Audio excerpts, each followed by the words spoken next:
Men rozi emasman degan. O'zini urushgacha bo'lyapti odamda dangan. O'sha propanni yechib olsin, men uni qaytarib bersin agar. Mana hozir Novoydamiz, akam o'sha gaplashganimiz. Hal bo'lmayapti deyshodi. Aka texnikni olib kelaman, kerak bo'lsa chetda yurgizib beramiz, sinab qilib, garantiyali qilib. Degandim, akam hozir vaqtlari yo'q ekan, Zarafshonga ketishim kerak srochan dedilar. Hozir akam ketyaptilar, mana kadr olyapmiz. Zarafshonga ketadilar, vaqtlari bo'lgan payt aytsalar, biz ishlarni hal qilib beramiz. Xudo xolasa inshaalloh hal qilib bera olmagan holatimizda zararlarni qoplab beriladi. Nomerlarimizni almashib olyapmiz. Akam hozir ko'raylik, hozir qilib beraylik desam, vaqtim yo'q, ketishim kerak deyshap, benzinga o'tkazib ketishyapti, lekin ishlarni hal qilib beramiz. Kadr turibdi. Inshaalloh muammoni hal qilamiz aka. Mashina aytib gaz qo'ydirganman-da. Bo'ldi aka, tiniq yuradigan holat. Probegi nechi mashinangiz? 85 ming bo'ldi. 85 ming probeg yurgan. Svechalaringiz yaxshi.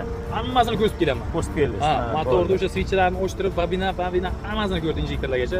Mashina tiniq ishlay turibdi, lekin shu miyani qo'yishdi-ku, mashina qaltirab qoladi-da. Motor ketdi mashinada, o'sha mashinaga klientdan topishga harakat qilaman dangaldi. Siz vaqtingiz bo'lgan holatda xudo xolasa hal qilamiz aka. Nomeringizni hozir yozib olaman. Assalomu alaykum. Kozim aka, yaxshimisiz? Charchamayapsizmi aka? Rahmat, Xudoga shukr, zo'r yurimiz, normal.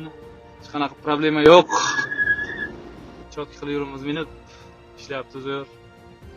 Moshincha mana оборотлari ham normal. Короче, ishlayapti aka, rahmat. Problema bo'lgani yo'q o'shandan keyin. Normal, hamma narsa o'zgardi. O'sha spatlini farzunkalar qo'yilgandan keyin hammasi joy-joyiga zo'r bo'lib ketdi.